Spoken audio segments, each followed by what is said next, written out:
কোন সমস্যাটা তোমাকে বেশিভাবে মানে বেশি আঘাত করতেছে বা বেশি তোমাকে ভাবাচ্ছে? বিশেষ করে রিসেন্ট সমস্যা হচ্ছে আমি তো মানুষের কোনো ক্ষতি করি নাই। হুম, তো মানুষের এখনো পর্যন্ত বাস ভাড়া বিভিন্ন সমস্যা নিয়ে আমি লড়াই করে যাচ্ছি মানুষের অধিকার রক্ষার্থে। হুম, তো এরপরেও আমার বিরুদ্ধে মানুষ অনেক অভিযোগ তোলে। তারপরে এছাড়াও যে আমার ফেসবুক আইডিটা ডিসেবল হয়ে গেছে হুম। সাইবার অ্যাটাকের কারণে। তাছাড়া নানা রকম বুলিং হয় এটাই।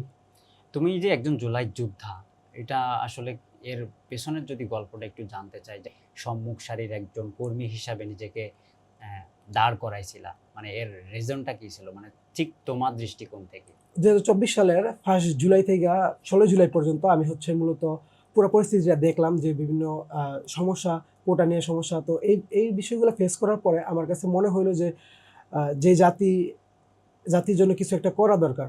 তো সবাই যখন আন্দোলনের ডাক দেয়, তো আমাদের গাজীপুরের কাপাসিয়ায় আমাদের এক বড় ভাইয়া সমন্বয়ক, উনি নুরুল ইসলাম রানা ভাই। উনি আমাদের কাপাসিয়াতে আন্দোলন সংগঠিত করে। তো উনার সাথে সম্মিলিতভাবেই আমি অংশগ্রহণ করি। ওই সময় তোমাদের মতো টিনেজ যারা, অবশ্যই তুমি একজন টিনেজ। তো তাদের চোখে মুখে আসলে কোন বিষয়টা বেশি কাজ করতেছিল? যে একটা সময় পরিবর্তন হবে, এরকম জুলাই যোদ্ধাদেরকে সবাই উৎসাহ দেবে, তাদেরকে সহযোগিতা করবে বা এরকম কিছু ভাবছিলা? এরকম কিছু মনে করে কি তুমি জুলাই যোদ্ধা হিসাবে নিজেকে ভালো একটা পরিবর্তন হবে। মানুষ অ মানে দেশটাকে সুন্দর করে গড়ে তুলবে। তো সেই আশা নিয়েই মূলত আন্দোলনটা করা। তো যেন আমাদের পরিবর্তনটা ঘটে এবং বিভিন্ন ক্ষেত্রে যেরকম কোঠা ছিল আর তাছাড়া আরো কিছু সংস্কার ছিল।